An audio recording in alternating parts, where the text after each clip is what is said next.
Look at that. No intro tonight. What's up, guys? Welcome into Packers Total Access. My name is Clayton. You can check us out on packernet.com. Find me on Twitter at Packers_access. Joined alongside Jacob in Wisconsin. We got Ameilio joining us from Tennessee here in a second as we're going to dive into all the Packers news that broke today. Obviously, the Jordan Love surgery caught everybody off guard. You guys know we covered the injury last night on the show. Some folks seem to think, hey, this clickbait, it's not a big deal, blah, blah, blah. Yeah, he's having surgery, and looks like they're shooting for him to be fully healthy by week 1. So we'll definitely keep our eye on all of that as the more information unfolds, obviously. So we'll hit that. We'll also give you all the updates from training camp practice number 14 as things are getting mad. We're really, really deep into training camp. Obviously, we're going to be going into week 2 of the preseason, then week 3, get a bye, and it's week 1, baby. We're off to the races. So excited to see how this 53-man roster shapes up. Before we dive into all that stuff, do that YouTube stuff for me. Take a quick second. Listen, it's free. It's easy. Hit that like button for us. Hit subscribe. Make sure the bell notification is on. That way you get notified every time we do go live for streams throughout the day. If this is your first time tuning into PTA, thank you for making us a part of your day. If you're looking for daily Packers content, this is the place for you. We're going to be doing pregame shows, postgame shows, in-depth analysis, film breakdown, the whole 9 yards. Matter of fact, we're going to be doing a film breakdown tomorrow from the Jets game, kind of showing some of the few positives from that game, obviously, as we try to glean a little bit of hope out of a tough loss there in preseason week 1. Jacob, how was your day, bub?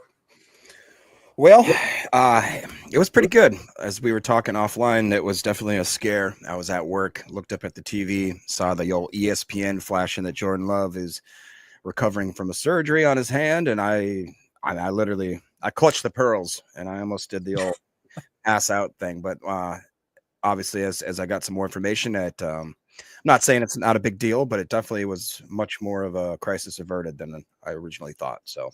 Mm-hmm.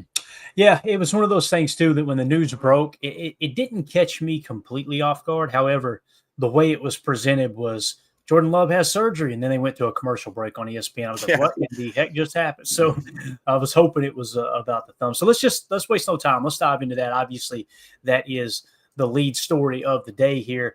Packers injury update. Listen, what I did was just put it in bullet point form, kind of give everybody the overall situation, and then we'll talk about the latest that Tom Silverstein tweeted about. So overall situation, injuries are mounting for the Packers during training camp, forcing the team to adapt and provide opportunities for other players, as stated by head coach Matt LaFleur, who emphasizes the need to navigate thin positions and prepare for the regular season despite key absences. Quarterback injury. Jordan Love underwent surgery on his left thumb on Tuesday. The hope is for him to return to practice next week, but he is unlikely to play in any more preseason games. So, Jacob, it sounds like we'll get into the details of the injury and then the latest update. No practice is coming this week, right? Next week, they're hoping he can practice. I can't imagine they're going to try to get him out there for week 3 in the preseason. It sounds like all reports are they're going to keep him out there. And then the goal is to have him ready for week 1. It's funny, too, because yesterday's practice, as we covered the details of how he played, it sounds like they had him go out there, test the thumb out, see how well it was going to feel, and then be honest with you, he had a pretty damn good day at the office. It sounded like he was pretty accurate. Now, obviously, handing the ball off, taking the snaps, things like that is where it's going to come into play on the non-throwing hand. I like what Drew D says here, get the surgery out of the way. Now, any comments so far before we dive a little deeper into the details here? I mean, I like what Holmes, the resident doc here, is saying. He says it's most likely an injury is a UCL or ACL partial tear, pinned, and should be okay relatively soon. They expect him back next week. Listening to the Goody press conference, it did, obviously there's always going to be some urgency and some drama, worry, whatever word you want to use when it comes to with your starting quarterback. And I think that, nobody could tell you with a straight face that not having him practicing or at least even being around is a good thing. That's just not going to shape up that way. I think we are absolutely very blessed to have a backup like Malik Willis. Yes. And the way that he's kind of just immediately walked into that starting role for the time being and just making sure that guys are on the same, just everybody's on the same page, that we're not going to skip a beat, that there's not going to be, during this time. I don't know, dude, I listened to Malik Willis's interview. I didn't realize he's funny. Like he is a funny dude, and he's very Good smart. Good, right? Great personality. He's really good with the interviewers and very humble, but also confident at the same time. But it's a weird. I actually wrote down. Just he's very funny. I think he's legitimately maybe the best backup in the NFL right now. And listening to Josh Jacobs talk about what he's seen from him so far, Josh Jacobs basically said there's no reason that this dude shouldn't be a starting quarterback out of 32 teams that are in this NFL. So it's pretty cool that we have that luxury. Oh, sorry, man. We have that luxury to be able to basically not skip a beat. If you listen to a certain segment of the Packers fans, heck, they think Malik Willis should be the starter, which don't get me started on that. But yeah, no doubt. Aaron Rodgers, our Aaron Rodgers, not the Aaron Rodgers, with the super chat. Thank you, buddy. He says, hey, fellas and chat, need your positive vibes. Tomorrow I'm going for the sports editor football for my student paper at my college. Hey, you're going to crush it, dude. I'm just telling you right now, man. You're one of my favorite follows on Twitter. I love our interactions in the DMs. You're going to crush it, dude. You've got a heart for the sport. You've got a heart for the profession. And you correct me if I'm wrong in the chat there. And I think he said he's going to, maybe you don't want me to tell this. He's going to be going to school unless he's already there across the country. I shouldn't even mention. Anyway, you're going to do great, dude. You're going to crush this thing, man. There's no doubt in my mind. But we're sending positive vibes. You guys know I'm a prayer. I'll send a little prayer out tonight. Say, man, calm the nerves. Go out there and, excuse my language, go out there and kick its ass, man. You know what I mean? Take care of business. So there you go. We got another super chat here. This one coming in from Brent in Indiana. Thank you so much, Brent. He said a lot of money on the sidelines, not counting Tim. It's a great point, Brent. Great point. But at the same time, you're trying to set yourself up for the best possible roster in week one. The receiver room, I guess I'm a little twisted. And we'll get back to the Jordan Love, the details of the Jordan Love injury here and the surgery and everything. But maybe I'm a little twisted in the head, but I always try to find the positive, like immediately. And I'm thinking, boys, we're going to see Matthew Golden. We're going to see Savion Williams, some of these young guys. The guys are going to be battling for the practice squad spots and all that. You'll see them more if Romeo misses time with his little nick up today. Obviously, Dontavion Wicks has already been out. Christian Watson probably going to start the season on the pup. Feel comfortable saying that. But I understand what you're saying too, Brent. I appreciate the super chat, bub. Back to the injury details. It occurred when Love tried to I didn't want to give the information out or not, buddy. Aaron here, been a member for 3 months, says I will attend ASU for sports journalism. Thank you. Yeah, I'm telling you, dude, you're going to do great. You're going to do absolutely awesome. We need more people like you in sports journalism. So the injury occurred when Love tried to split Jets defenders on a third down sack. His thumb collided with a Jets player's helmet. All right. The injury type is a ligament issue in the left thumb. Obviously, our resident doc there, MD Holmes, MD1, I should say, he kind of gave probably a little more detail into what that probably is, but it's not a break. So it's not a bone break. It's a ligament issue. Love practiced on Monday post-injury, performed sharply, but handed off the ball in an unconventional way to protect the thumb. Coach Matt LaFleur noted Love, quote, powered through Monday's practice as well, or practice well, I should say. So it's obvious that the goal there at that practice was, hey, let's go out there and test it out. Is this something that we need to get surgery on? And they determined, hey, let's go ahead and get it over with. So I think it's a good move for sure. Now, the surgery decision, Packers GM Brian Gutekunst announced surgery on Love's injured left thumb before Tuesday's practice. Surgery scheduled for Tuesday morning, obviously this morning. The reason for the surgery, after exploring options, it was deemed the best for the fastest recovery and optimal feel. Love tested functionality in Monday's practice after deciding, and then Gutekunst said Love could function without it, but surgery ensures quicker, better return. Now, the most recent information, Tom Silverstein put a tweet out just a couple hours ago, said a source said that quarterback Jordan Love's surgery went, quote, perfect. The Packers are hopeful he can do some things in practice next week, but his first game action won't be until the regular season opener. So, Tim, you just chime in. I was going to go to you next, bub, but if you're busy, you do your thing. When you get ready, just jump in here and we'll cut right to you. So, again, I think this is great news, Jacob, that the fact that I think he's going to be ready for week one, just like Nate Hobbs is going to be ready for week one, just like Xavier McKinney's going to be ready for week one. So, going back to the super chat there from our buddy Brent in Indiana, I understand, right? A lot of money on the sidelines. However, they're being extra cautious too. Let's keep those. I would rather be on the sidelines now than week one, if that makes sense. But what's y'all? Yeah, we remember last year, right? Yes. You know what I mean? Like let's err on the side of caution. We're we got a couple games left in the preseason. There's plenty of time for him to get back right. Let's not rush it. Mm-hmm. Let's see. Your Chris Casualina says confident big Williski starting week 1, not scared. So I don't know if he's saying he's confident he's going to be starting in week 1, Wilson, or if he's saying he's confident if Wilson is the starter in week 1, so he's not scared. You're talking Willis, Malik. Right. He says Williski. I don't know if he was, these cats in the chat, man, they like to put a spin on stuff. They know I've got the IQ of a damn gnat, so they like to, bend me. I like the sentiment, though, right? Like, I like the sentiment. Like, if it's J Money week 1, we're good. Obviously, if it's Malik Willis week 1, we're good. Obviously, we're still going to boat race Detroit at Lambeau. Not worried. I love it. Yeah.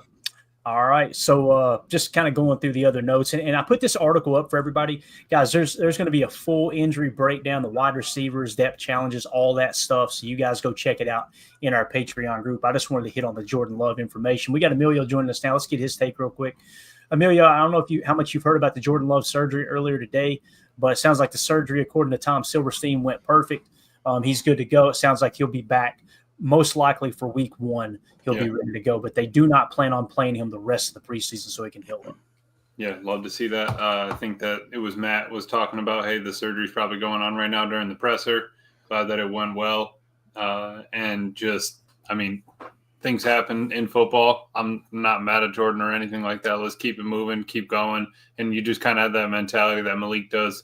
It's tough that veterans are on the sideline, but they're veterans. Everybody knows what they got to do to keep moving forward. I'm worried about the 11 on the field with me right now to keep this team going.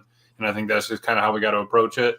Totally fine with having J Love back. And, I'm glad that we got him out there. Obviously sucks that he got hurt, but it's at some point he's going to play football. You could have a freak thing happen at any point in time during the season. It just happened that it happened week 1 in the preseason. Fine, let's get it out of the way, keep moving. Yeah. All right. So other news that broke earlier today, the Packers have waived/injured running back Jalen White. Okay, so Jalen White has been waived. I don't know if you guys seen this news break before we get into the practice details. Matt Schneider put a tweet out from Elite Loyalty Sports. I'm sure that's the agency.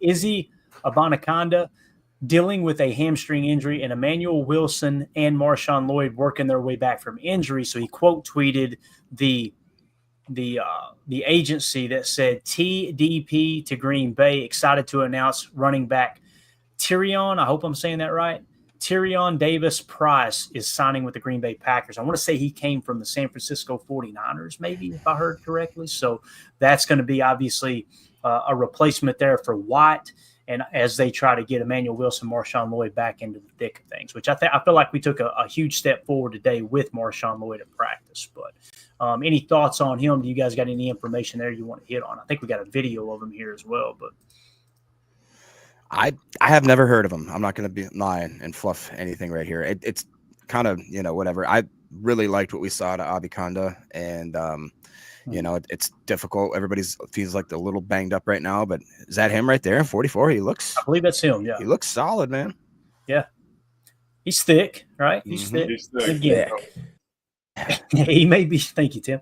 He may be gone, as quick as he showed up, right? Because it did sound like Marshon Lloyd looked really good today. So here's another one. Blake B in the chat. Appreciate you, buddy. Says Isaiah Dunn also waived/injured. So we kind of talked about that, how some of these guys are, can't make the club in the tub. One injury and it's all right. We got to move on. You haven't shown enough to this point. It's a cold-blooded business. There's no two ways about it. And the churning is going to keep happening, right, Clay? The bottom of the roster is always going to be moving in season, out of season, whatever. Yeah, no doubt about it. 6'1", 219, Bates says. That kind of reminds me a little James Stark size. I think James Stark was actually 6'2", though, wasn't he? Like B says, James Stark, Najee Davenport. James Stark's number, correct? 40. Yeah, what? Yeah. Yeah, and Najee Davenport's too. Yeah, as Blake B said. Do you guys remember Najee Davenport by chance? Dude, that was awesome. It was so much fun, man. So much fun to watch. It was Najee Davenport and Amon Green in the backfield together, right? Yeah. He's my favorite random running back other than Sam Congato. Remember him? Oh, yeah. Yes. I thought he was so cool when I was a kid. I don't know why I liked him Didn't so much. Najee have the black visor too back in the day? Yeah, dude. Yeah, He had like 2 sweatbands on the side, gloves, and the black visor. I was like, dude, he's got all the swag I need right there. Aaron Rodgers with the super chat. Thank you, buddy. He says, only thing that I'm nervous about is that with Love and the receivers out, we might have a slow start, and we know how this team looks when they start slow. I think that is a very, very good, a very fair point. That's the biggest thing that this hurts, in my opinion, guys, is having that extra practice time together, creating that chemistry we talk about, right?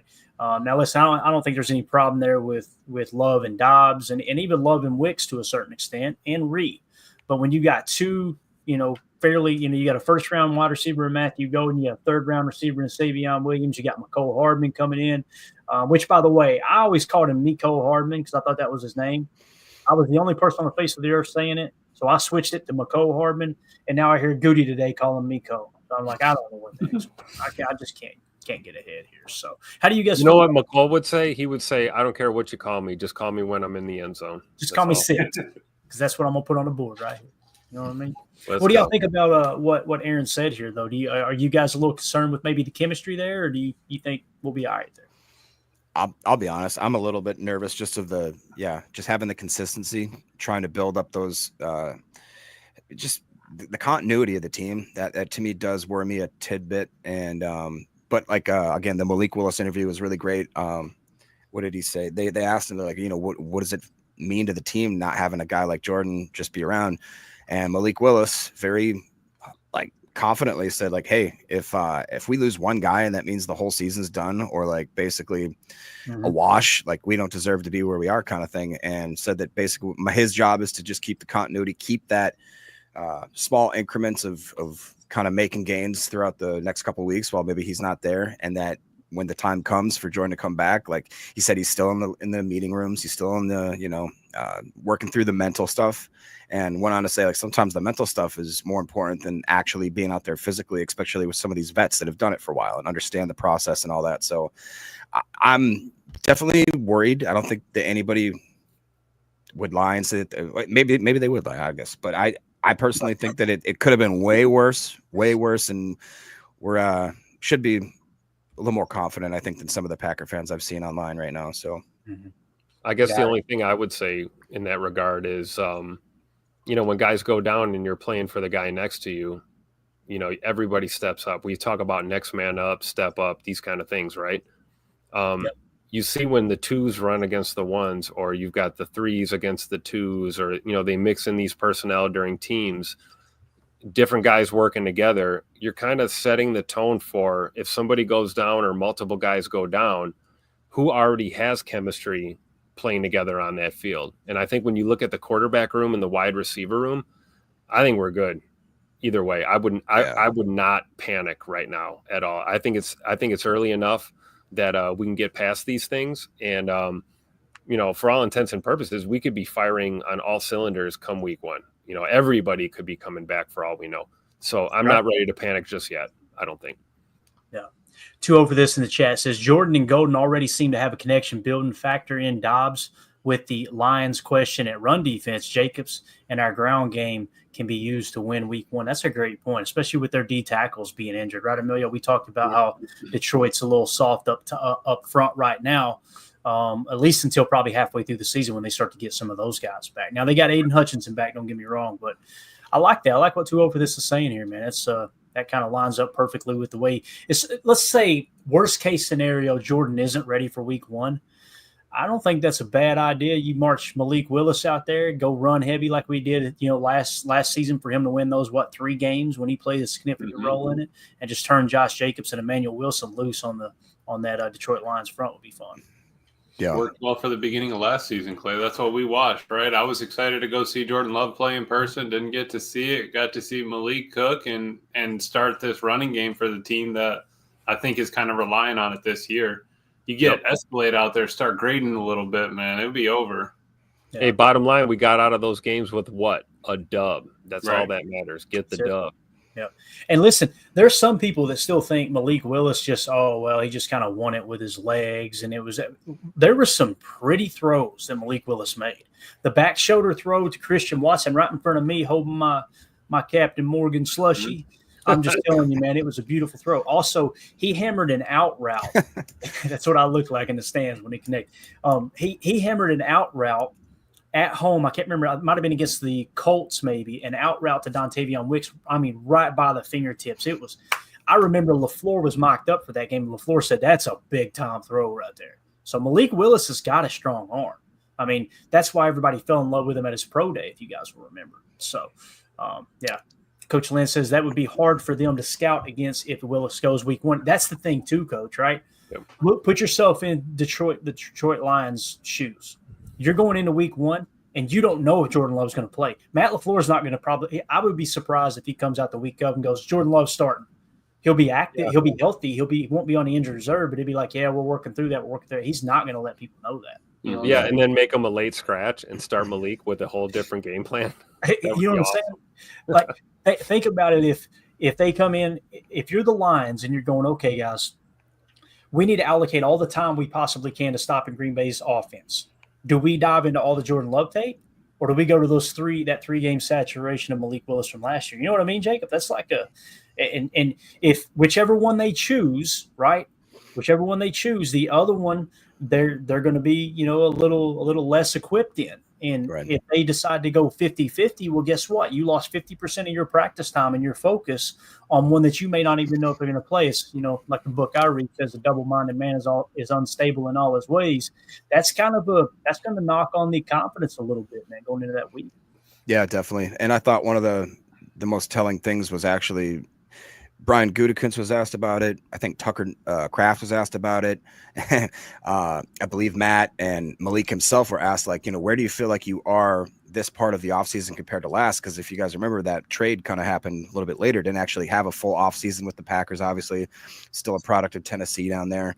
He says he feels so much more confident, and they highlighted the fact that today he made a couple amazing throws, it sounds like. Throws that were like he just put it on them. Kind of similar to how you highlighted the out route that Matt LaFleur commented on. It sounds like that he made a few throws today that were like pinpoint, accurate, strong, kind of aggressive in certain ways, but very just seems like he's becoming a better pro than I think a lot of people in the league expected him to be at this point in his career.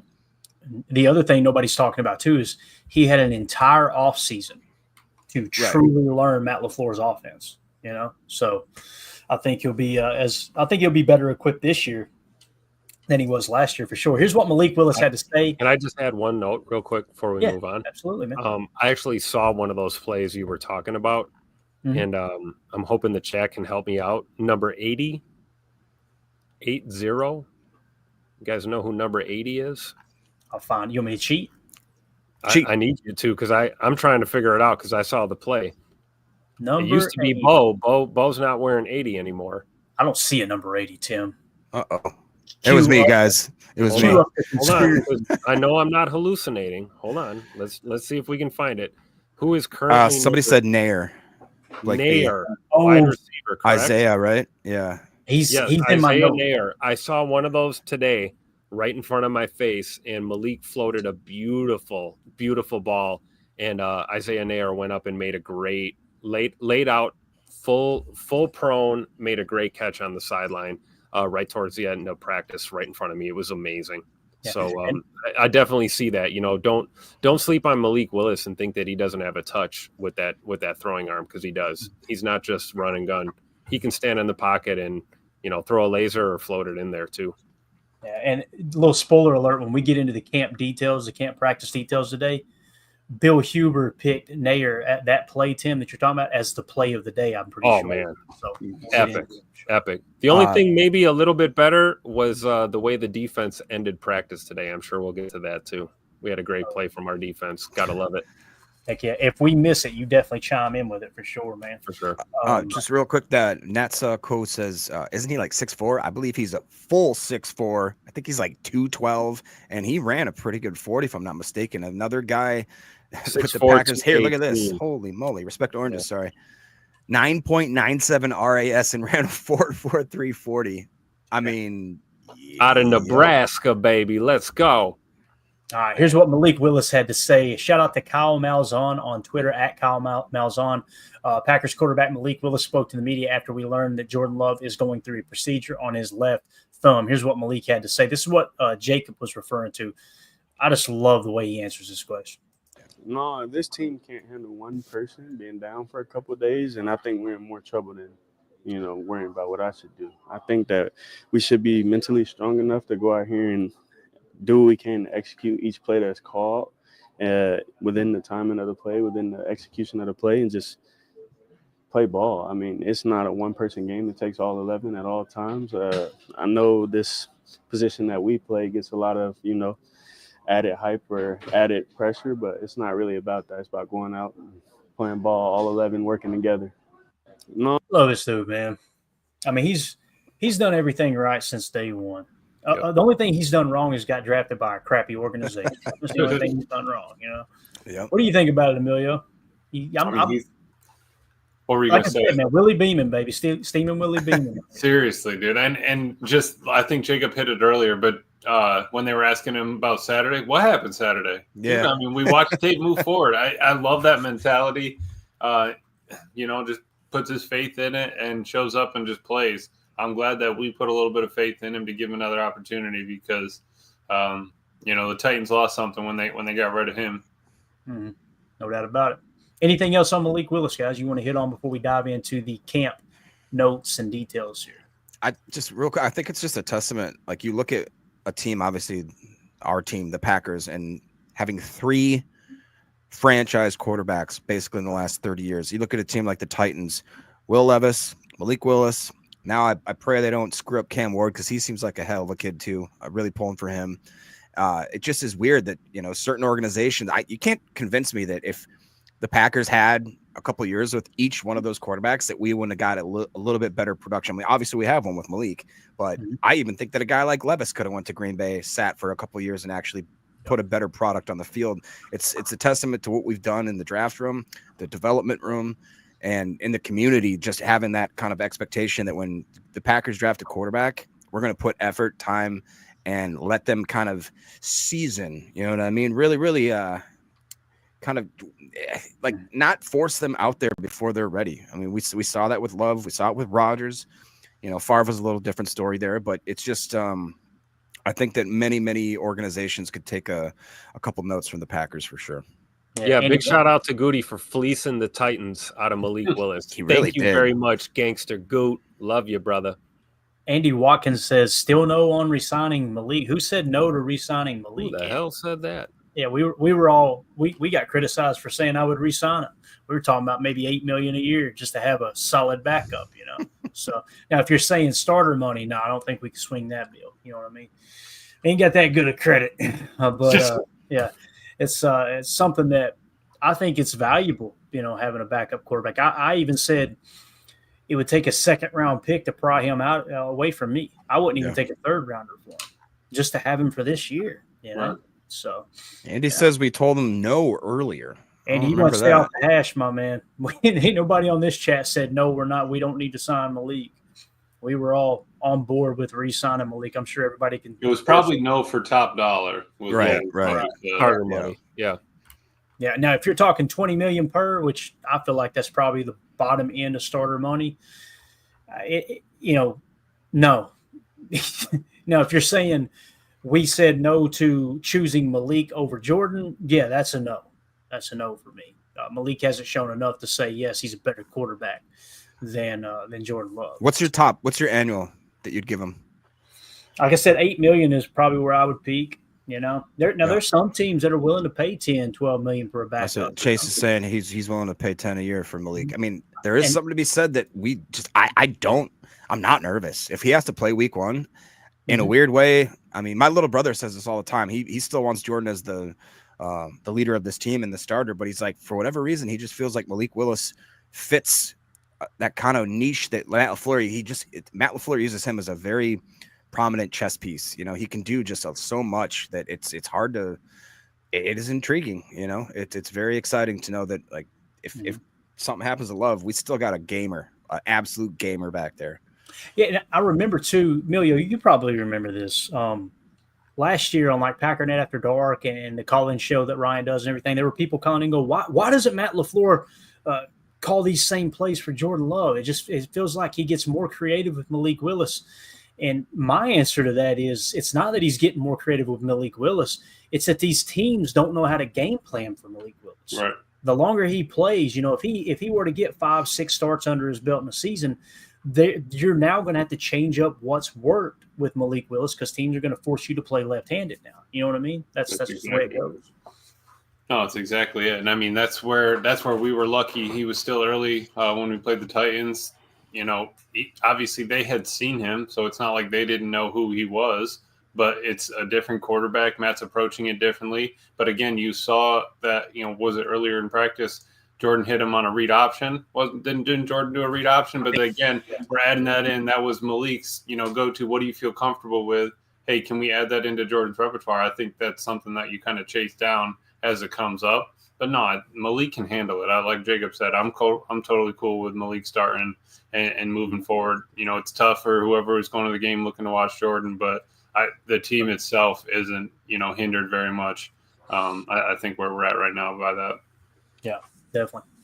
All right, let's dive into it, boys. Packers practice number 14 recap. I was trying to get organized enough to put these on offense and then defense, but it just didn't work out. So they're a little bit scattered. We'll do the best we can. You can find this article along with extra content over in our Patreon group, patreon.com/Packer Fan Total Access. It's the best way to support the show. $3 get you access to everything. Also get you entered into the giveaways, which we're going to be doing a drawing this weekend, I should say, for an autographed rookie Dontavion Wicks card. So just another perk to being in the Patreon group as well as a YouTube member if you want to go that route. So here we go. Wes Hawkins, welcome to Packers training camp number 14. New injuries, Jordan Love with the left thumb procedure and running back Izzy Abanikanda with the hammy. All right, so those are the two new ones. Did not participate. You got Zane Anderson, safety with the knee, Xavier McKinney with the calf, Jaden Reed and Dontavion Wicks both out, Reed with the foot, Wicks with the calf. Cornerbacks, Nate Hobbs and Isaiah Dunn, both with the knee. Now, we heard already Isaiah Dunn has been released, right? So he's gone now. Wide receiver Christian Watson with the knee, defensive end Colin Oliver with the hammy, and offensive line John Williams with the back. I don't know how you guys feel, but it feels like this list is getting shorter to me. Am I the only one that feels like that? Because it was pretty long a few days ago. I think little by little, guys are getting back, right? Mm-hmm. And key players like, a lot of knees, right? A lot of knees and calf, lower body injuries here. Basically the whole list. I mean, other than John Williams with the back. I mean, you got hammies, knees, calves. So, everybody rehabs differently. Everyone gets back differently. Hopefully we're getting more back than less here. Down the road, especially Colin Oliver. We were super, super excited to see him drafted. I really want to see that guy on the field here in the next week or two. Yeah. Goody was actually right there. Perfect, Jen. He was asked specifically about John Williams and Colin Oliver and said, are these guys basically, is it a scrap year? Is it a redshirt year? Is there any chance? And he specifically said, we want to still have Oliver back, hopefully get him some crucial reps in the last week of preseason. Hopefully he'd be good to go for week one. He basically said that Williams didn't say it, but he kind of acknowledged that, probably not going to be much coming out of John Williams this year, unless something crazy happens in that recovery. But I agree that I would really think that we still could have something with him. And really, how much he'd play, I don't know. Would he be, important to what we're going to try to do in that rotation? I think he still could be. And maybe if he comes along a little slower, it's somebody that towards the end of the year really kind of gives us that, if we happen to make a playoff run and all of a sudden a guy like him, it starts to click, you just add another freaking dog in that edge room. It's pretty cool. Yeah. And what Jen Wright says here, Oliver's hammies making me nervous. Hammies always make me nervous, Tim. They're the weirdest injury, are they not, man? It's like as soon as you think you got it. Hamstring in Green Bay is a trigger word, right? Trigger warning. Clay Matthews. Don't say hamstring. We don't want to hear it. I immediately think of Clay Matthews. Every single training camp there was a hammy. And that's where Jen's coming from probably, right? Like we've been down this road with so many guys so many times. It's like you hate to hear it. And then you hate to see that it's, week after week after week of rehabbing and trying to get back. But we just have to be patient and not write anybody off at this moment and hope that the hammy gets better. for these guys, right? Yeah, definitely. All right. Rob Demoski, a couple of guys back in team drills. Rasheed Walker back in team drills, and we got Emmanuel Wilson back. Jordan Morgan still took the first 2 reps at left tackle, and then Walker jumped in with the number 1 offensive line. So there's definitely a battle going on for left tackle. I'm kind of hoping, me personally, that it ends up being Rasheed Walker left tackle, Jordan Morgan right guard. But it looks like there's a legit shot Jordan Morgan could win the left tackle spot, especially after that preseason game. And again, we're going to get into the film breakdown tomorrow. Tim, the joint practice is Thursday, correct? Yep. Okay, so tomorrow we'll have a little extra time. We'll definitely do the film breakdown that we talked about, and then Thursday we'll do our best to. I would love to go live during the joint practice. I don't know if I can make it happen. If I can, we will, but we'll definitely be covering that joint practice for sure. I'll let you know if the private jet's taking me down to Indy or not. I'll get back to you. I might be in the air. You want me to get Ed Policy on the line here? Yeah. See if we can hook it up. I'll meet him at Strabel. We're good. I could actually sneak into Strabel and take that plane. You know what I mean? But, you never know. That, you're going to get your ass kicked in that. Exactly right. So you got to be careful with that stuff. Practice highlights. Jet sweep to Savion Williams gain yards due to Malik Heath's block on Evan Williams. Ameilio, you have the floor, sir. Malik Heath. Surprised we didn't hear a water cooler statement there. Yeah, Williams dig him out. And I like that for Heath, man. He's had a couple, tough couple days with a couple drops here and there. But just get back to it, show him that you can do it. And I get the ball to Savion, man. Get the ball in his hands. That's all you can do. Yeah, definitely. I just looked in the chat and said somebody got banned in here. He was always on when it's funny, we get the regulars from last year coming back into the chat and they're going, so-and-so got kicked out. Don't worry, nobody's listening anyway. That's exactly right. Matt Schneidman, Matthew Golden might have stickum on his gloves. Guy catches everything. Willis just fired a deep bullet over the middle. Hopper slightly deflected it, and while fully horizontal, but Golden maintained concentration behind to still catch it. Now, listen, this next one makes me – I don't know how to feel about it, but it just makes me think that Golden is actually human, okay? Bill Huber, Golden with the drop. This is our 19th practice, 19th overall. When I put 14th in the article, that's the 14th open practice, right? Right. 19th practice, I believe, including OTAs, and that was the first that I judge as a drop for Matthew Golden. Think about that. You mean he actually dropped one? Oh, he is human. Caught him. Just like, yeah, there you go. Thanks. Get him out of here. Get out of here. It's just Blakeby. Dope. Yeah. All right. Next. Wait, real quick. That other one that was one more up. Yeah, the one past Hopper. Jacob, was that the one where Malik said that they were asking him questions on it and he rifled it through there and he said he said, I just threw it too hard for him and he just fit it in the little square hole there. Yeah, it was basically right over Hopper's ear hole. And he said something like, Hopper had great defense, played it well. I just threw it real hard. And he said, shout out to Matt for coming back to it there too and helping me out. And that's all you need. A quarterback can't do it all. Yep. Everybody in the chat, Teeb says, we're doomed. Holmes, fire everyone. Nick McSwain, fire LaFleur. Who opened this hire Barry? You do that, you're going to get your ass kicked in that. Yeah, did you see his short comment about? So he had that one that he fired over the middle. I believe it was, like you said, to Golden, and then there's another one, I guess, where he hit Musgrave just perfectly. And they're like, "What'd you see on that? Whatever." I don't remember what route it was or anything like that. But all he said, he just smiled. He goes, "Luke Musgrave is fast." And he just kind of like fluttered the eyebrows, and everybody laughed. And it was like, dude. Apparently, he was clocked on the sideline today. Luke Musgrave at 22 miles an hour. Let's go. Let's go. Dude, a guy that big. We got some big speed. That's right. Dude, man. Dude. Matt Schneidman, Malik Willis' first pass of 11 on 11 is intercepted by Edgerrin Cooper, deflected a pass near the line of scrimmage, and also came down with it. Edgerrin Cooper continues to have a great game. Built ass. It sounds like he's going to pick up right where he left off last year, man. Tim, you've been there. You've seen it firsthand.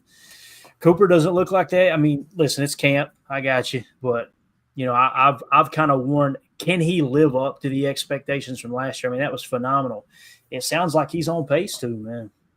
Yeah, I mean, if you're looking for you're looking for a sophomore slump from Edrin Cooper, you're going to be really disappointed because it's not going to happen. I've seen nothing but progress, not regression from him. And again, who am I? I'm just a dude standing on the fence watching practice, but Coop looks really good. It's exciting because he's going to get a full year. Remember this time last year, he was missing time. So he's got a full camp under him. He's going to have a full preseason, and he's going to hit the ground running week 1. So looking forward to seeing Edge Coop out there. Yeah. All right. Here's a couple rapid fire comments. Runs by Josh Jacobs, stopped by Kenny Clark multiple times, and defensive tackle Devontae White, the tackle for a loss. So it sounds like Kenny, correct me if I'm wrong there too, Tim, it sounds like Kenny's having a pretty darn good camp. Sounds like that foot's fully healthy. I wouldn't be surprised if we see Kenny Clark take that step that all four of us, I should say, expected him to last year in this new 4-3 defense. I think you're going to see a lot less touch spine from Kenny this year. And you may see some other guys kind of take on that role, or who knows, man? Maybe Hafley comes out and gets aggressive with the initial game planning and just turns it loose. I agree. I think you can see that on some of the tape, whether you're looking at game film from Saturday or you're looking at just some of the stuff that's kind of came out of training camp. Kenny looks like that foot's not bothering him like it was last year. I mean, we know he hobbled on that thing all year long for us, and we had to listen to people talk about him losing a step. It's like the guy basically played hurt all year last year. So I'm looking forward to seeing a late career resurgence from Kenny Clark, which would be perfect timing for this D-line group, honestly, because if Kenny gets back, I mean, we've already got Rashawn. We're excited about Nas Stackhouse and some of these guys we have in the fold now. I mean, if Kenny steps it up and progresses even this late in his career and gives us that surge, I think we're going to look really good down the stretch. You know what? That's need a guy like that, man. He's your get off the bus guy, right? Like you would say, Clayton. Yes, absolutely, man. That honestly would be a great segment. Is if you had to pick one player other than Jordan Love, you know what I mean? That if he has a resurgence type year or just absolutely turns it around, I think that's a good candidate right there, Tim. If Kenny Clark comes out and is an absolute stud, top 3 D tackle, nose tackle, whatever you want to consider him at this point in his career, the amount of impact that could have on this defense, then obviously the team, I think maybe it's quite impactful, I'd argue. I agree. Yeah. And it's going to help guys like Devontae Wyatt step up. That's right. Another guy that we need to have a big year right now. That would be the one that I would want to take that huge step. Is I would love to see Devontae Wyatt completely just blow Kenny out of the water and just, all right, this is our defensive tackle of the future. Here's the guy who's going to play 3. He can play 4. He can play a little 2 if you need him to. Like that dude that's going to anchor the middle of this defense, I think would be absolutely awesome. Chrissy made a great point here. He says, haven't heard any issues with Savion's hands in camp. Chris. How about these hands? I remember one of the very first practices, one of the OTAs, him bobbling a pass. And I remember thinking, crap. Like he just didn't look comfortable catching the ball. Since then, you're right. Tim, have we heard anything about Savion's stroke? Now, he's missed some time, don't get me wrong, right? But sounds like the hands haven't been an issue up to this point. It sounds like that's the only quote-unquote knock on Savion. Like we were talking about a few shows ago, like can he stay on the field consistently? Because when he's out there seems to be little to no issues. Obviously, he's a rookie. He's going to develop and iron out the kinks or whatever, kind of work his way into his own as an NFL receiver. But the only quote unquote negative with that guy is how many reps are you going to get before he's got to go to the sideline? And so far, since dealing with this to this point in camp, he's rounding the turn, looking pretty darn good, and future's bright for Savion and the Packers. Honestly, yeah, Ameilio, I want to go to you on this Marshon Lloyd here in a second. Kamal Hadden though broke up a slant to Romeo Dobbs after returning from a hip injury, so Kamal Hadden had a little flash. Marshon Lloyd back from the groin injury, cut back on an outside zone run for a gain. You read that update there, right? That was pulled, AI pulled off the internet for me. Just all right, cut back on an outside zone run for a gain. Great. Here's Matt Schneidman's take on that play. Marshon Lloyd juke and just drew oohs and ahs from his own teammates. Dontavion Wicks had hand on chin, mouth open like he saw a ghost. Is that not – listen, I'm not trying to compare Marshon Lloyd, who hasn't played really a meaningful snap in the NFL yet, to a Saquon Barkley. But you guys remember when Saquon did the reverse hurdle and everybody on the sideline just lost their mind? Kind of gives you a little bit of that vibe. Mm-hmm. I think Marshon Lloyd could be something special, man, if we could just keep him on the field. Yeah. It's like those you ever seen those one-on-one clips that come on your reels, Clay, where it's the corner versus the wide receiver? Everyone's around him. All you got to do is put him on skates. And once you do, man, that's the kind of stuff that brings a team together right there. I mean, yeah, you got one dude that took the beating, but I love that Marshon's got that sort of, elusiveness to him. I'm glad that he can get side to side, without kind of losing his step. If he's that explosive and can do that, I mean, hey, we got an elusive back that can follow up Josh Jacobs and sort of pound on the rock. I think that's a perfect, tag team combo. Yeah, let's go around the horn with that real quick. What do you guys think would be a good year for Marshon Lloyd? Not great, but just like, okay, that's what we wanted to see. What do you think? Give me a stat. Give me yards and maybe just rushing touchdowns. How about him passing Ameilio Wilson for RB2? Yeah, I mean, that would be a good indicator, right? Like if he works up that depth chart. Yeah, to me, it's not a knock on Lloyd. I think just to me, like Tim just said, I think Emmanuel Wilson has just earned it so far. I'd even argue that Chris Brooks has earned it. Like you said, he hasn't played a meaningful snap, that being Lloyd. And, that's not necessarily his fault or anything like that. But I'll tell you what, when you watch that guy, again, his USC highlights are unreal. He's a one-cut, very shifty back who also has a little bit more kind of, the spin move, the jukes, all that kind of stuff. Almost seems thick. I was going to say he's got a little more power than people, I think, give him credit for as well. Now, that being said, it's tough to have all this hype on him. I think I saw, was it No. Somebody in the chat just said, put this dude in bubble wrap until week 1 and then let's see what he's got, kind of thing. Like, I'd like that sentiment, kind of, just because I want him. I just want to see what he has on the actual field against actual competition, and if that translates into the NFL. If you had to make me do a stat, I think what Ron right here says, 450 and 4 tuds. Sure. For me, I'd argue that I want him to play and be eligible to play 10 games, 12 games. I'd look at that as lots of progress. But that's why I push back on the bubble wrap him until week 1. You want him to get those knocks in? Throw his ass out there on Saturday. Let's go. Yeah. Get him on the field if we can. I think I would agree with that too, man. I mean, going back to last year, look how much time he missed. We got to get this guy on the field immediately. Right. Yeah. Let's see what he had to say here. This is tweeted out by John Miller. I want to get the rest of your take there, Tim. He says, I won't ruin it here, but he's talking to Marshon Lloyd in the locker room. Hopefully you can hear it. I apologize if it's too low. Here we go. Oh, I can play. I'm ready to go. I can play. So the thing about our training staff is they wouldn't put anyone out there if they're not physically or mentally ready to go, and I'm ready to go. So they put me out there, and I'm just being able to just do my job. That's it. You're ready to go. I kind of agree with him there too, Tim. The way this training staff is, they're usually pretty conservative in that regard. If they had him out there, they think he's ready to go, right? Yeah, I agree. And I know that the training staff has caught some heat the past couple of years with injuries and stuff like that, but I'd rather err on the side of caution. I mean, they've taken the cautious approach and look at the injuries we've dealt with. It's the nature of this game that we play in, and bottom line, if Marshon says he's ready to go, I believe this staff believes it too, because they've been watching him every step of the way, helping him get back. So, and we got to see, we were just talking about, you got to throw him out there in live game reps and see if he can take that wear and tear that a running back needs to take in the NFL. I say 30 snaps or more. The sooner the better for this guy.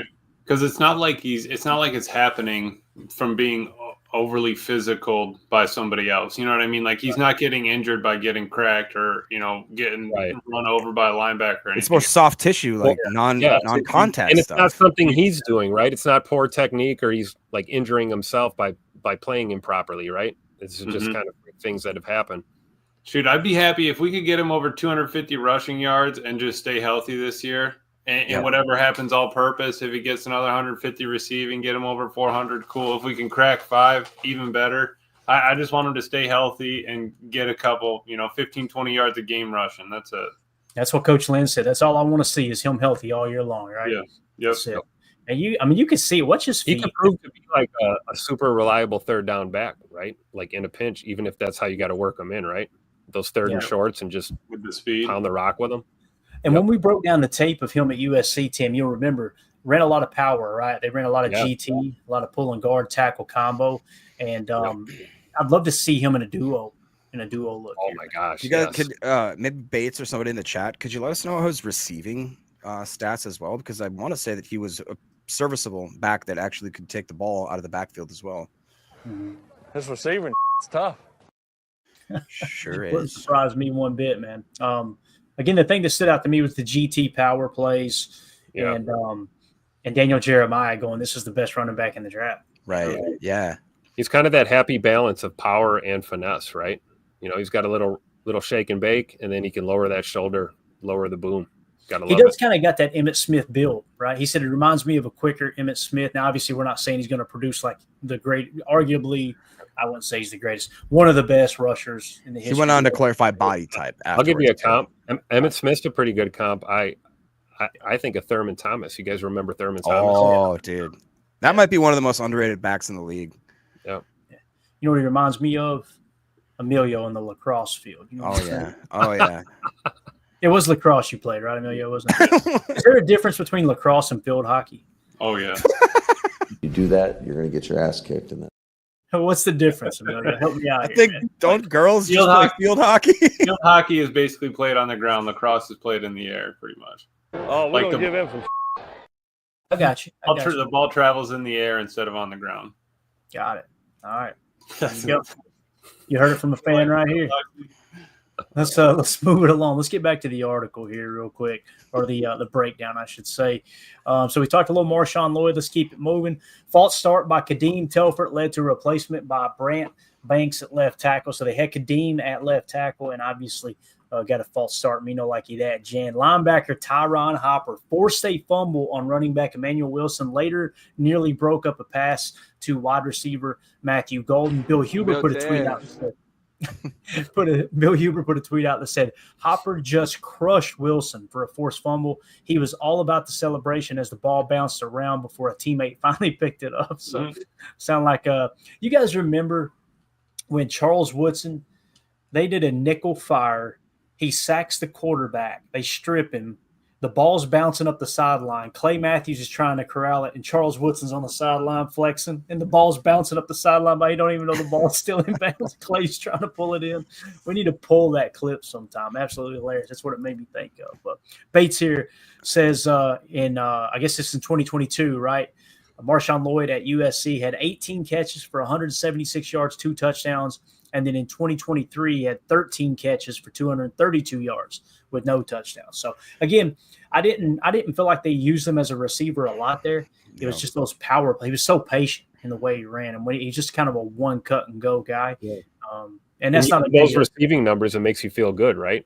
Oh yeah. Like you said, you're not even going to really want to utilize him in that way, but you know, if you have to throw him the ball, he's going to produce. Yeah, no doubt. All right. Sticking with defense here, pass rush strong, sacks by Quay Walker, Rashawn Gary on Sean Clifford, Devontae Wyatt on Taylor Elgersma, Edgerrin Cooper on Elgersma, and Gary forced a high throw. So it sounds like the pass rush was hitting home today, albeit, the backup QBs there. It's worth noting, right? Linebacker Isaiah McDuffie stopped runs by Josh Jacobs and Tucker Kraft. Tucker get a handoff? What's that about, right? Safety Katan Oladapo broke up a pass to wide receiver Will Shepherd on a 3rd and 1. Linebacker Isaiah Simmons stopped the check down to Marshon Lloyd. All right. So, and then here comes the Musgrave talk that we mentioned earlier, right?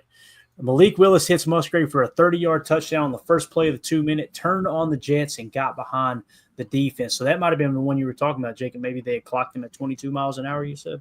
I believe so. Yep.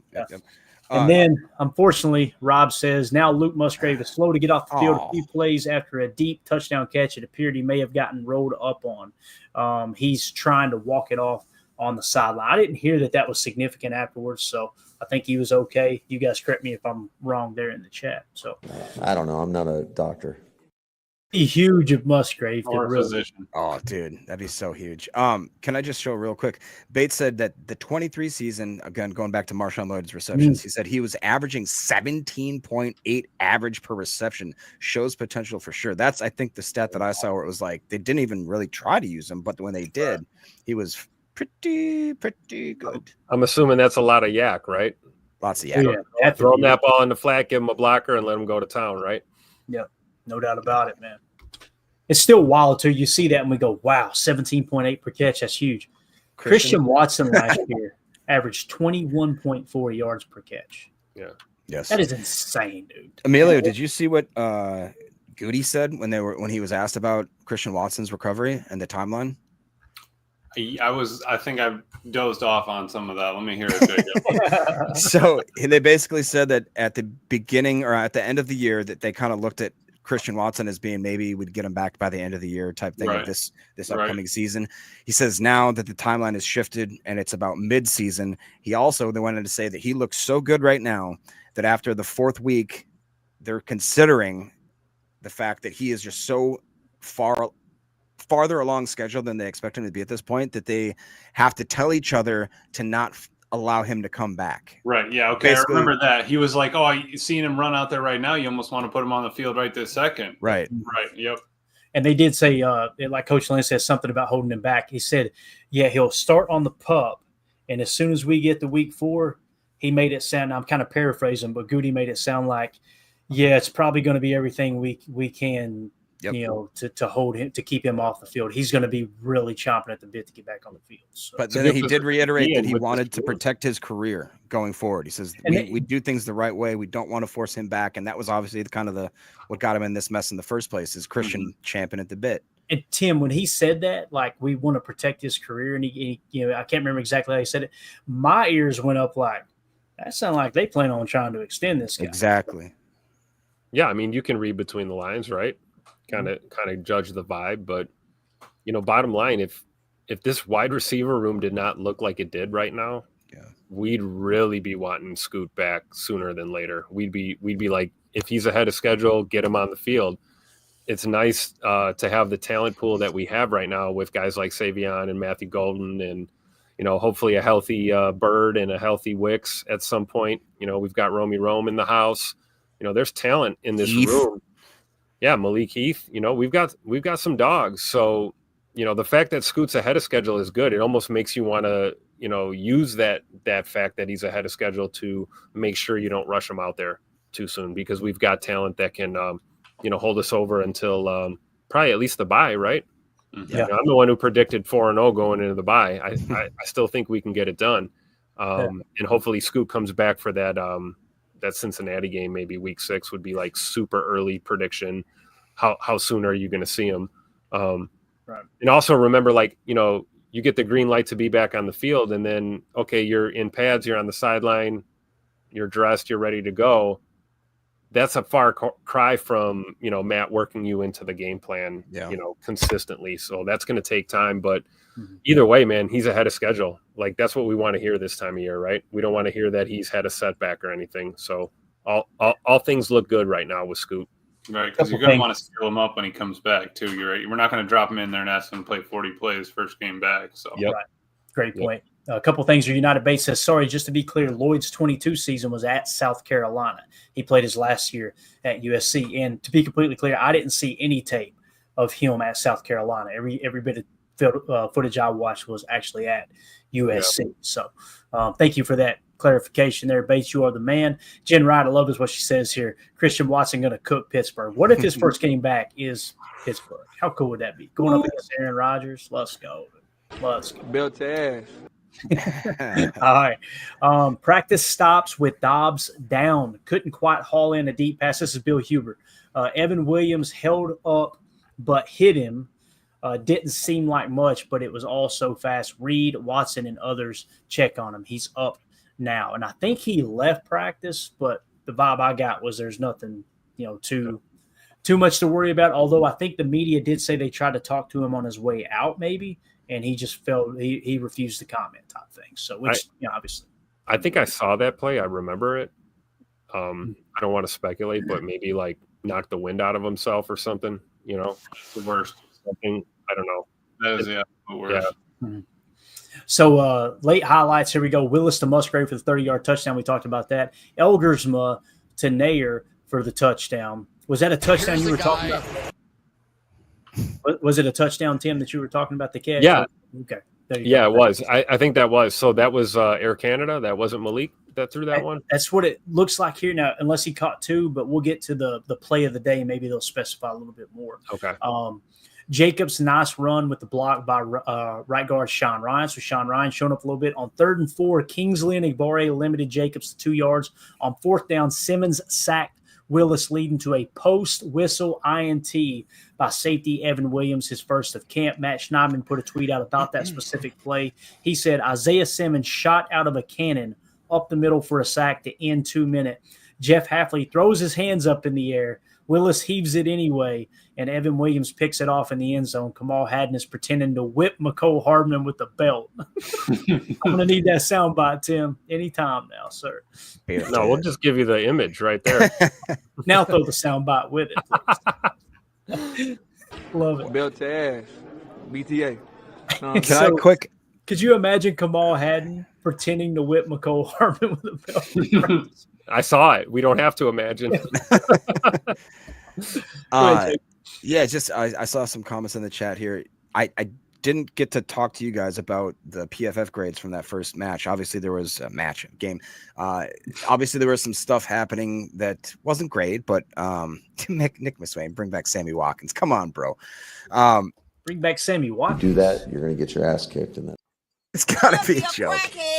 He's messing it. You got hold to the wrong stuff. Go ahead, Jacob. What do you guys think? Because we kind of, I wouldn't say called out, but I definitely remember that we talked about how we needed to see some more out of Anigbare. Definitely needed to see more out of Wooden.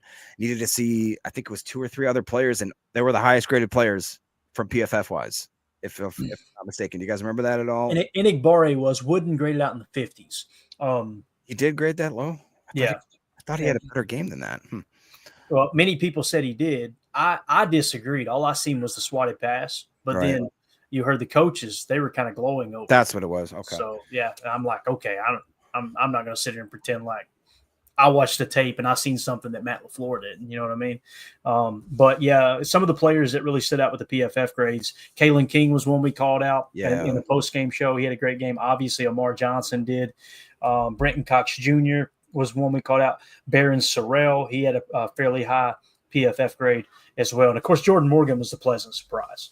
I'm excited to get into that tape. That was the biggest one for me, was him what is it, like 40-plus snaps? It's like at least 36. It might have been more than 40. But I just remember his footwork. His footwork looked phenomenal, man. And listen, I'm not an offensive line guru, but you watch his feet on those pass blocking snaps against the Jets, albeit it's a preseason game. I got you. But it was just like, holy cow, he looked patient. Tim, the way he would lag back that inside hand and just he just looked comfortable at left tackle. He really did. I thought Belton, like Coach said too, Belton showed some stuff on there as to why he looks like a freaking road grader, dude. Yeah, definitely. All right, back to the practice. Surprise, surprise, Ameilio, kicker Brandon McManus, perfect on 6 field goals, including 3 from 50-plus yards. Let me explain something to you, Ameilio. The first thing I do on Madden every year now is I go in and edit his accuracy. They got him like a 73 or a 74 overall. Shoot. That's terrible. What are y'all watching anyway, man? That's the first thing I do. I'm like, this is me going to the edit screen. I'm changing that rating right now. I watched that guy kick into the wind for like 15 minutes today, and everything was money. So yeah, you know how like after 50 yards, the thing just starts going back and forth super fast, Clay. You can't keep up with it. For him, it's just cool as a cucumber. Not just like an extra point, man. I'm telling you. Yeah. You just find the middle. Unbelievable, man. They don't know what the heck they're doing over the game. So all right, lineup notes. Offensive tackle Rasheed Walker with a groin. Got some reps, but Jordan Morgan took most first-team left tackle action. So, to me, I could be completely wrong. Y'all let me know if you disagree in the chat, in the comments if you're watching the video later. It kind of feels like, and it's early, that Jordan Morgan is taking that left tackle job a little bit. Am I wrong? Like, do y'all see that different? Let me ask you, Ameilio, how do you feel about it, man? Like, it just, I don't know, man. What do we have on Rasheed Walker? He's a great pass blocker, not so good run blocker, right? That was the tape last year. You come out and you come out this year, right? You can't make the club in the tub. He's making the club, but you might not be a starter if you miss all this time. They want Jordan Morgan to be the left tackle of the future, it seems. Am I wrong, man? It kind of feels like Jordan Morgan might be creeping in the lead there at left tackle. What do you think? I think you're kind of spot on there. The thing is they also have a lot of tape on Rasheed, right? So if you know what you're getting in one aspect or one player, what do we actually have in Jordan Morgan? I think that's what they're trying to figure out, keeping him at the left tackle, right? Just slam him with as many reps as we can at that spot. If we know by week 1, perfect. If not, then all right, Rasheed's here, perfect. We have a backup plan. Then we could look at, all right, is he going to be able to take over midseason? Is it going to be because on top of that, he did the rotation with Sean Ryan at guard. What's going to happen if Rasheed gets in a rotation with him? And then, they're doing that for a while. They weren't afraid to do that in game. I don't know if Rasheed's going to love that, right? But if they're still wanting to get game reps for him at left tackle, I think it's a possibility. And I think, like you said, Rasheed being hurt, it's not going to help you make that or keep your spot. There's a few people that really hold that overall, one spot overall if you're still hurt. And I would say Rasheed is not one of those. Yeah, Jen Wright here. See what Morgan does in joint practice. That's a great point. Let's get him out there Thursday and see what he does against another team for sure. So excited to see that. All right, number 2 offensive line at times was left tackle Kadeem Telford, left guard Donovan Jennings, center Sean Ryan, right guard Jacob Monk, right tackle Anthony Belton. No clear backup center to Elton Jenkins. I would disagree with that. I feel like the backup center is Sean Ryan. Yeah. Y'all see it the same way? Okay. I do. I agree. Right. I mean, he's the most consistent in that spot, I think. Yeah. Even going back to last year, Again, another great segment that I'm ruining, but wouldn't it be cool to see like the most surprising extension? I'd say Sean Ryan. If they were like, look, we know what we got. You heard it from a fan right here. Just because I'll be the first to admit, I was not very high on Mr. Nacho Libre. Year 1, year 2, and all of a sudden he started to kind of grow on me. I don't know. What do you think about that real quick, Ameilio?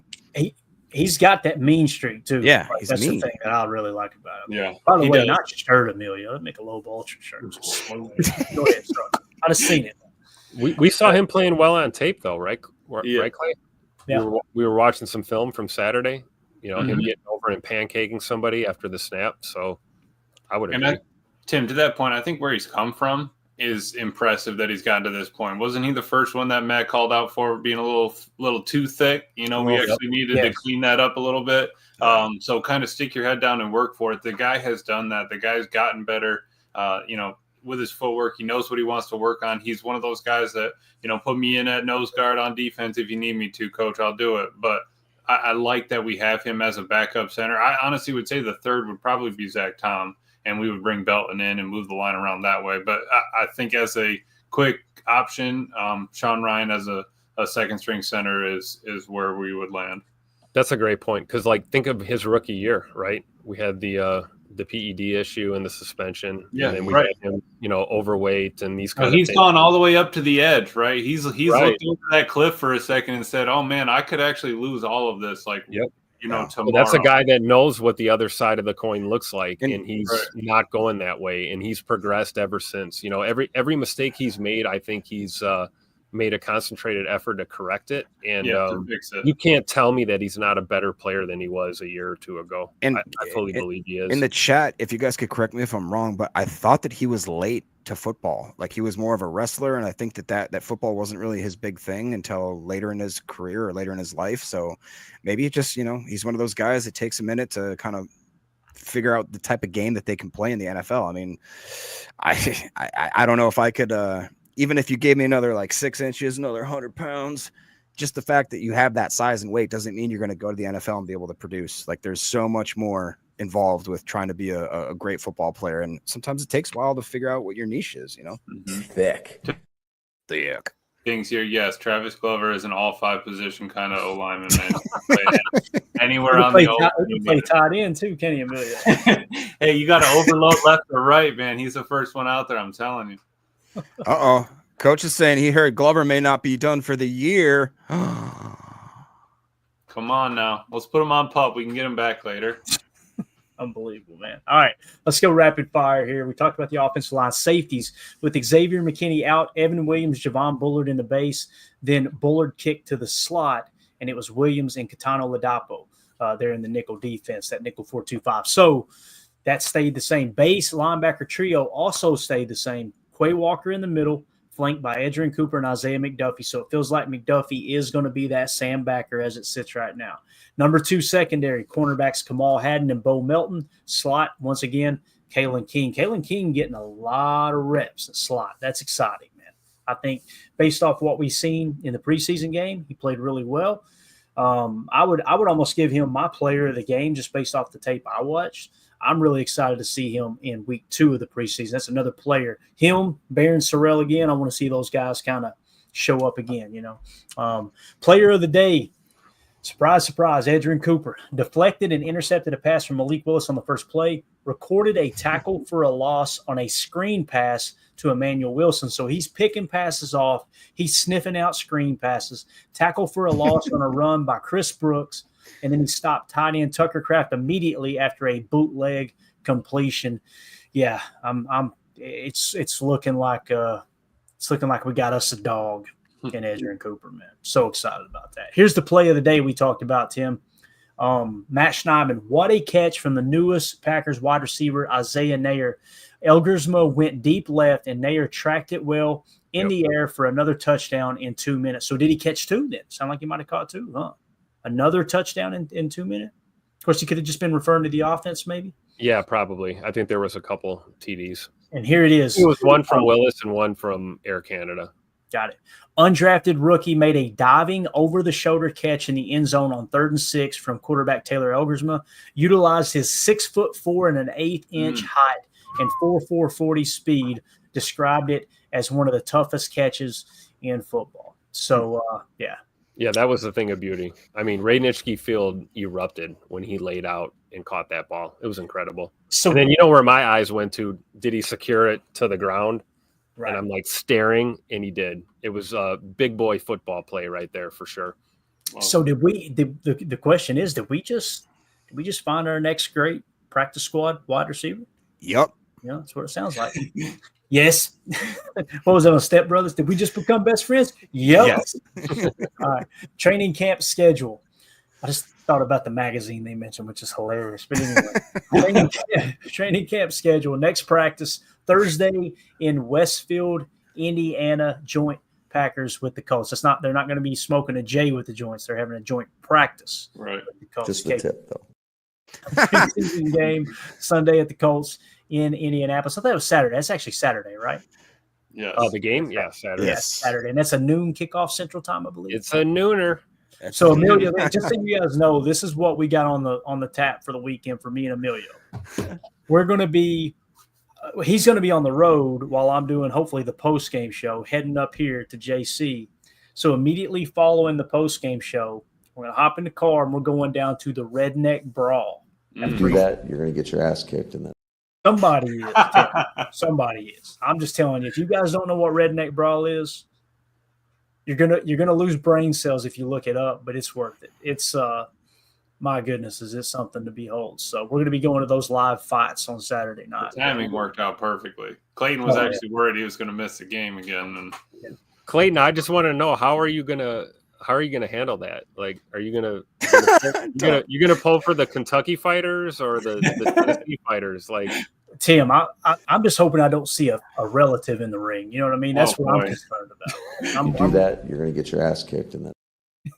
It's telling you guys, when we get done here tonight, just go to YouTube and type in Redneck Brawl and go to their shorts, go to their channel, go to their shorts, and enjoy the show. Make sure there's no kids in the room, okay? But anyway, quote of the day here, running back Josh Jacobs, and this was reported by Bill Huber. Shout out to him. He's done such a great job this training camp, man. Oh, my God, Bill Huber's crushed it. Quote, this is from Josh Jacobs. We know what Malik is and what we have in Malik. Obviously, for him, it's just more so a year into the system, more comfortable in the system. You see him make throws. He made a few throws today that was like, wow. just him being more comfortable and him being the leader, I think he's naturally a guy that he puts in the work. So I think he's going to succeed. We have the ultimate confidence in him. So it's going to be fun to see how he does in this joint practice. So that's another thing we haven't even really talked about. This joint practice, Jacob, it's going to be the Malik Willis show, man. We're going to get to see what he can do against the Colts in joint practice. Yeah, I'm all here for it. I'm very excited about it. I think that, as we highlighted earlier, Malik Willis is ready to lead this team, understands his role, understands that he's got a limited time to be QB1. And during that time, I think he takes it very seriously and understands that, there's work to be done here. It's not like coasting time. We don't get to sit here and phone it in for the next couple of weeks because the QB1's not on the field or in those practices. I also heard Josh Jacobs talk about how he expects it to be very chippy. He expects those guys to come out and be aggressive. And, it's always that double-edged sword. I heard them talk to Goot and Matt LaFleur and say, how do you get your guys up to that level of being aggressive enough so that we play at the level we need to play and not too aggressive to the point where we're gouging eyes out and Bill Romanowskiing each other. So he said, it's a tough one. It's a tough line to walk, basically. But if anybody can do it, I think the Packers can do it. I'll be more interested to see that Colts game because I think that chippiness is going to build into the game. And then we're going to probably see our first dose of real guys wanting to, pop the other freaking one in the mouth. You know what I mean? So I'm very excited about that. I think Holmes just went and watched the video of the Redneck Brawl, and he said, Mandy, please save Clay from himself. Clay, that is I don't know if I'm allowed to say that or not, to be honest. I don't know what's allowed. I don't know if you're allowed to say that anymore. Anyway, so that's something poopy there. So anyway, Tim, you got this awesome footage here. I know most of what we showed already is just Covington kind of setting the stage, getting ready for practice there, and then you got some clips of the guys. Talk to us here, man. This is awesome footage, by the way. Yeah, we might be able to run some audio, too, if you want the sights and sounds of football here. Kenny Clark leading it off, right? Yep. You got Coach Covington there, and then, of course, VO in the background. He's, the guy that keeps the piss hot for sure. But just guys doing the, stab, grab, release. We've seen this drill a number of times. They do this almost daily, kind of to get practice started.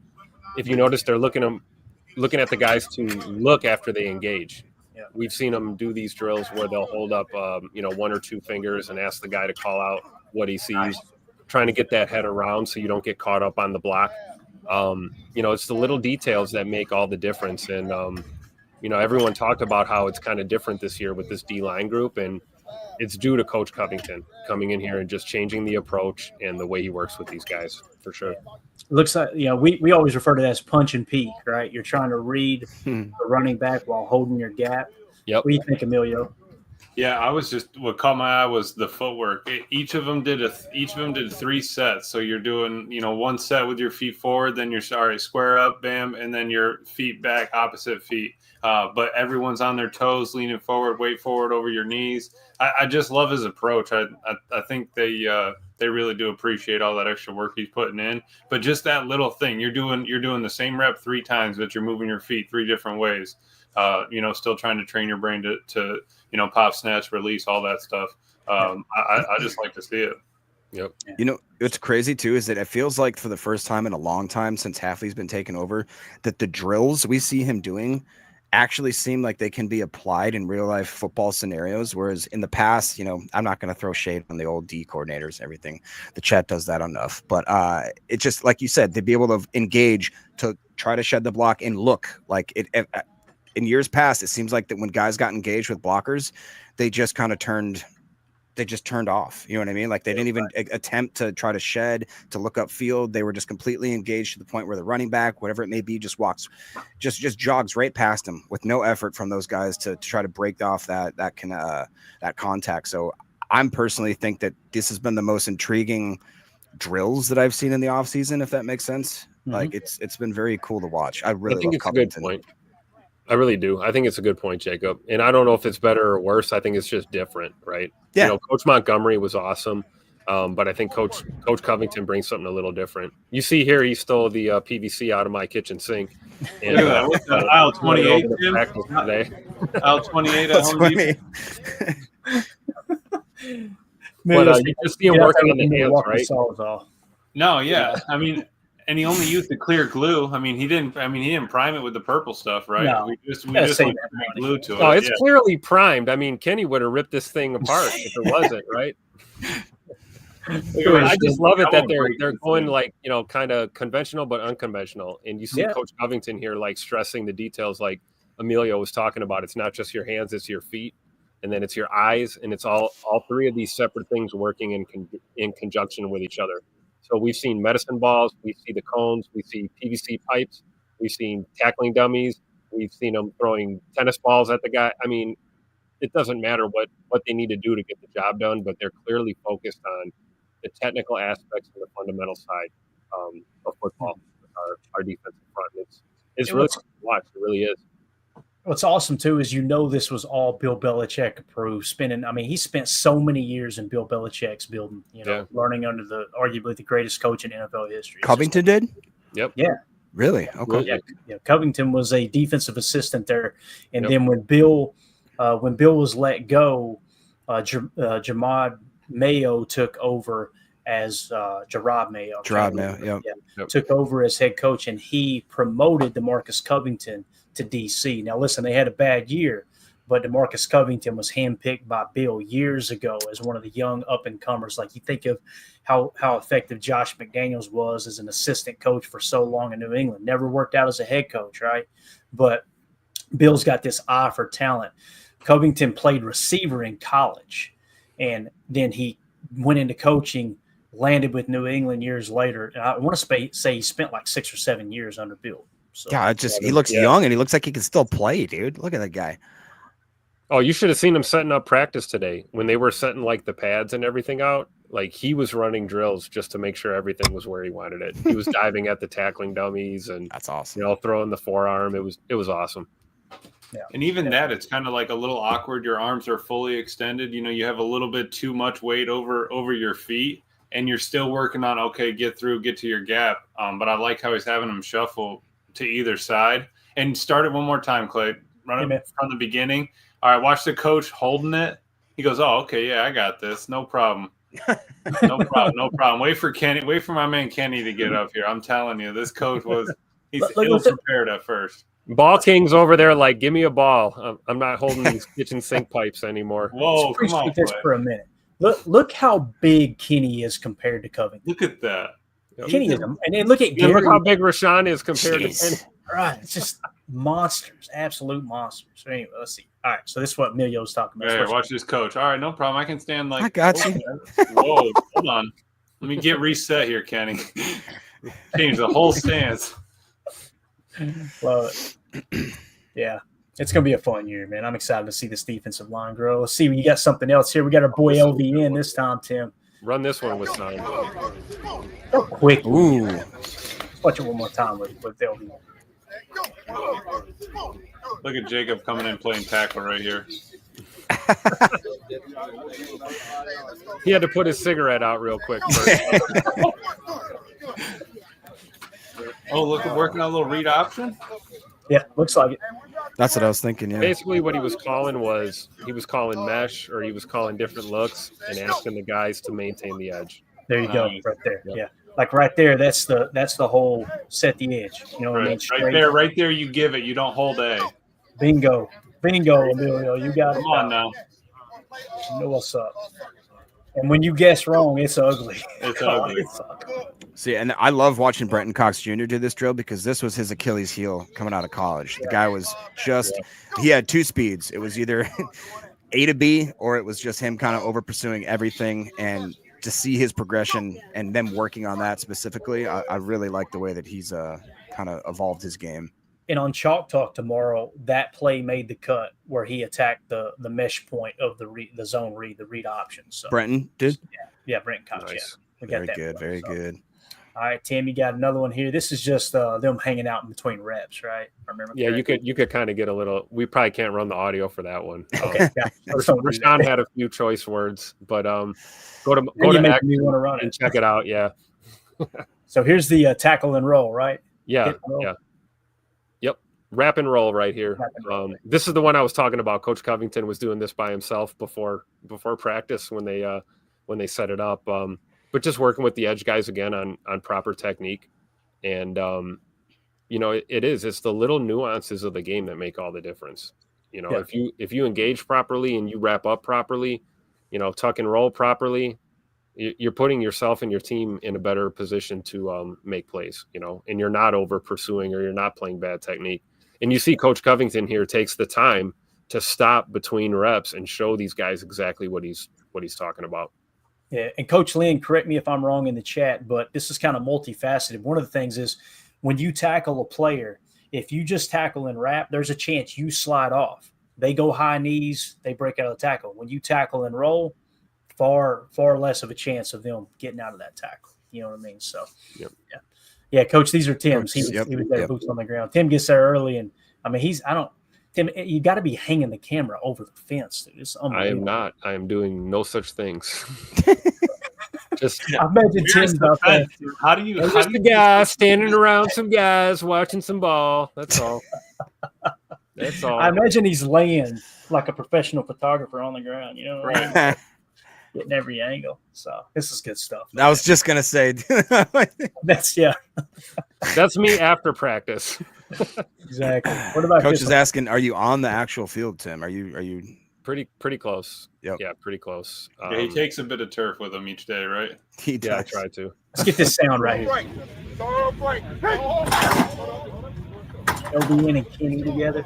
Oh,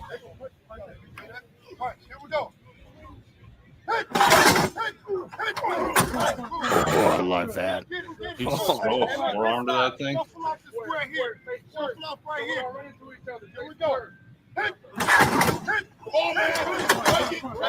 Break it. Come on, man. Break it. You hear that? Yeah. That's Coach Ogabasi. Look at he's pacing around. Break it. Break the sled. Yeah.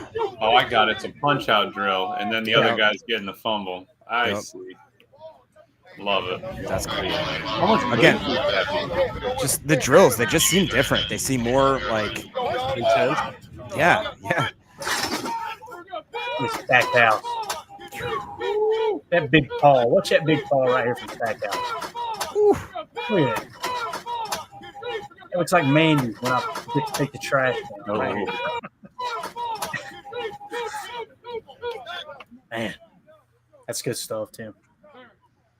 Yeah, I just want to give you guys a little close-up look at what we see out there, and it's intense. Jacob's right; it's a different vibe this year.